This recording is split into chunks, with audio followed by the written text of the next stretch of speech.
Hello everyone and welcome to a new video of Your Polyglot Academy. Today we're continuing our series on how to learn French in 50 days with Essimo, and today we're going to continue with lessons 19 and 20. So let's start. Now firstly we're going to start with lesson 19, and as always there's going to be a dialogue, so please make sure to listen to it twice, and if you're ready, let's start. Here's the dialogue. 19e leçon. Un bel endroit pour une fête. Hôtel Sacré-Cœur. Comment est-ce que je peux vous aider? J'organise une fête pour mon anniversaire et je veux louer une salle. Pour combien de personnes? Une trentaine. Il y a la famille, la belle famille, des copains. Je veux quelque chose de beau et pas trop cher. C'est pour quand cette fête? Pas à la fin de l'année, j'espère. Nous fermons entre Noël et le Nouvel An. Pas de problème. C'est pour la soirée du 30 juin, jusqu'à minuit. Voyons, j'ai une belle salle pour une cinquantaine de personnes. C'est un bel endroit pour une fête. Ça coûte combien? Je n'ai pas un gros budget. Alors, j'ai quelque chose de plus petit et moins cher. Le placard à balai. C'est gratuit. Now, did you understand everything, or at least most of it, or at least the story of the dialogue?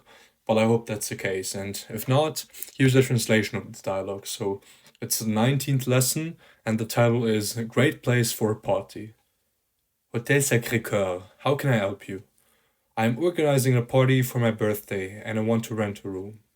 For how many people? About 30. There is the family-in-law, some mates. I want something lovely and not too expensive. When is this party? Not at the end of the year, I hope. We close between Christmas and the New Year. No problem. It's for the evening of the 30th of June until midnight. Let's see. I have a lovely room for about 50 people. It's a great place for a party. How much does it cost? I don't have a big budget. Then I have something smaller and less expensive. The broom cupboard. It's free. So that was the dialogue. And as always, there are some remarks on the dialogues, on some vocabulary, on some new grammatical topics, so let's get into that. Now, on the first one, the adjective beau has several meanings: handsome, beautiful, lovely, great, etc. It is also irregular. The feminine form is belle, and the masculine form... The adjective beau... On the first one, the adjective beau has several meanings: handsome, beautiful, lovely, great, etc. It is also irregular. The feminine form is belle, and the masculine plural is beau. But because French does not permit a hiatus, in other words, a break between the terminal vowel sound of one word and the initial vowel of the following word, for example, un beau endroit, there is another masculine form, belle. So you would say un bel endroit. The same rule applies to nouveau and nouvelle, which mean new. Nouvel an, new year. 3 other adjectives have this additional masculine form. Now, we have seen a similar construction with ce and cette. Ce matin, cette femme, but cet après-midi, because of the vowel. Now, note that une belle famille, with a hyphen, has nothing to do with beauty. It means a family-in-law, usually consisting of une belle-mère, so mother-in-law, and un beau-père, father-in-law. Now, the second remark, combien, is a very useful word which was already mentioned in lesson 12, note 4. And remember that it translates both how much and how many. One useful phrase is ça coûte combien, or combien est-ce que ça coûte, which means how much does it cost, from the verb coûter, which means to cost. Now, on the third remark, the termination n can be added to a cardinal number, generally a multiple of 10 or 5, so 10, 10, 15, 20, 20, etc., to indicate an approximation. So une dizaine would be about 10, une quinzaine would be about 15, une vingtaine would be about 20. Now note that une douzaine can mean about 12, or when buying eggs, a dozen. So you would say une douzaine d'œufs to indicate a dozen eggs.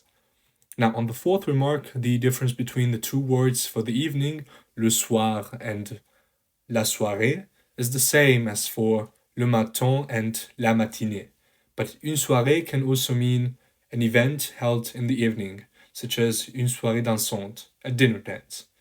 And finally, on the last remark, the adjective free has two possible translations.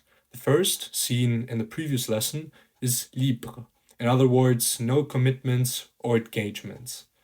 For example, j'ai une soirée libre. I have a free evening. The second is gratuit, so where you have an absence of cost. Example, le bus est gratuit ce soir. The bus is free this evening.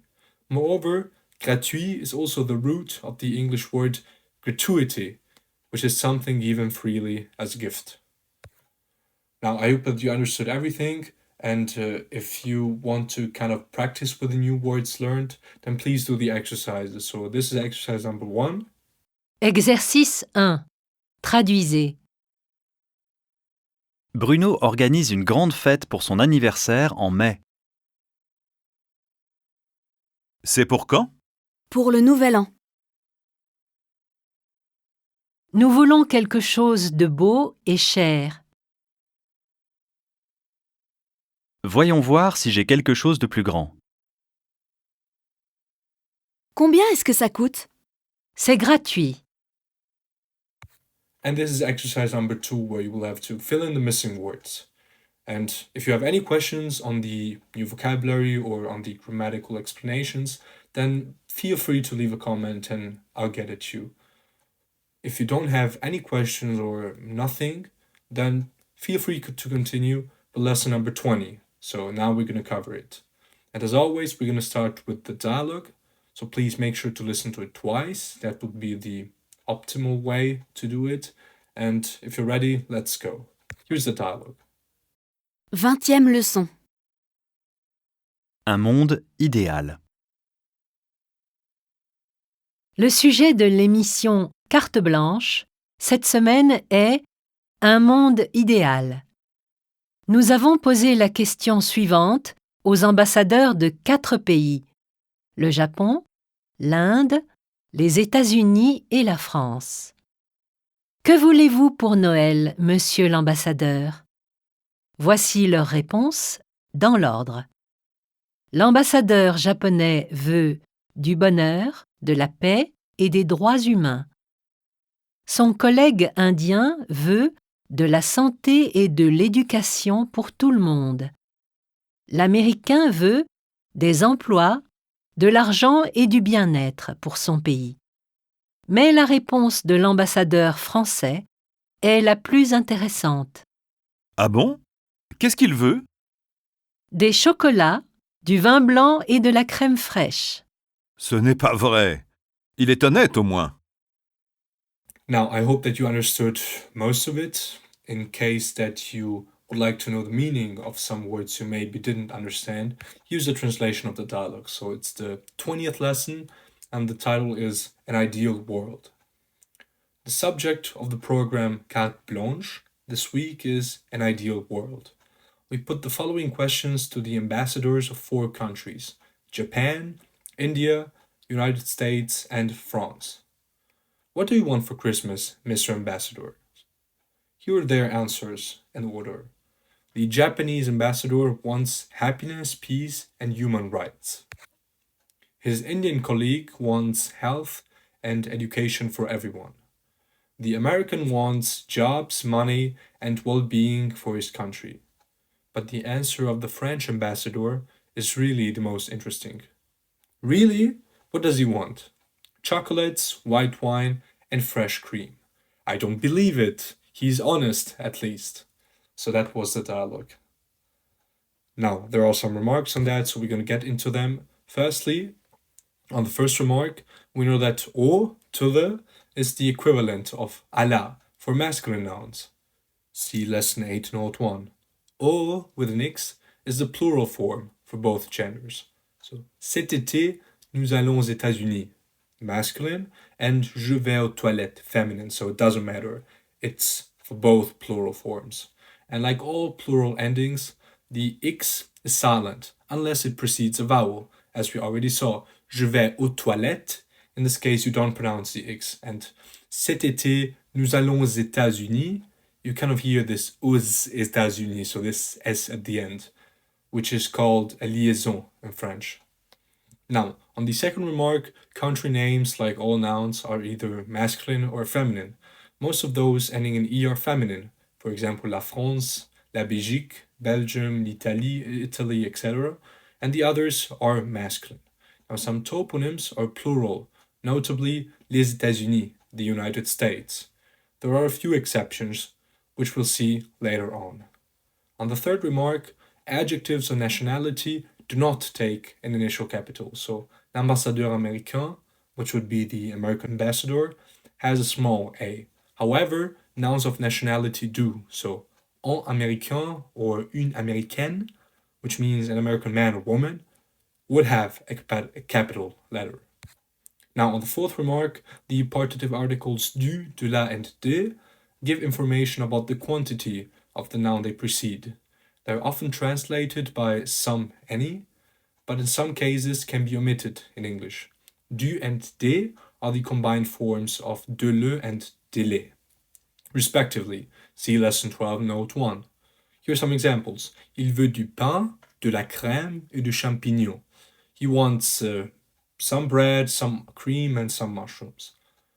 If a singular noun following a partitive begins with a vowel or an H, the article becomes de le with an apostrophe, whatever the noun's gender.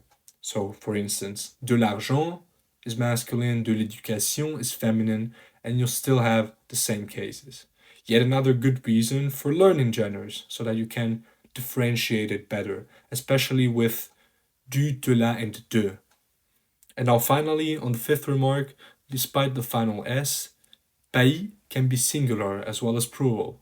For example, mon pays, my country, and nos pays, our countries, are written exactly the same, even though first one is indicated, of course, for a singular country and the second one for multiple countries.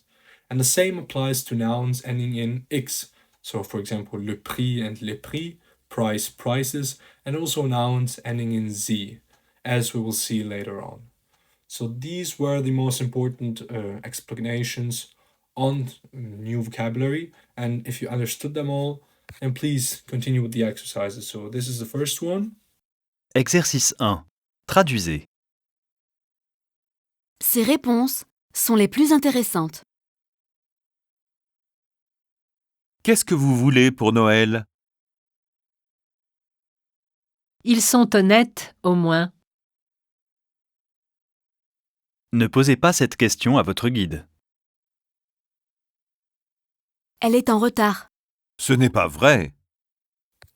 And this is the second one, where you will have to fill in the missing words. And other than that, thanks for joining this lesson.